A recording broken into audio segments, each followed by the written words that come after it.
C. Joseph Vijay எனும் நான்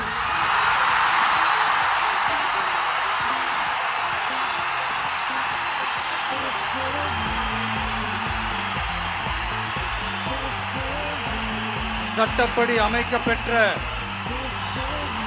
இந்திய அரசியல் அமைப்பின்பால் உண்மையான நம்பிக்கையும் மாறா பற்றும் கொண்டிருப்பேன் என்றும் இந்திய நாட்டின் ஒப்பில்லாத முழு முதல் ஆட்சியையும் ஒருமையையும் நிலைநிறுத்துவேன் என்றும்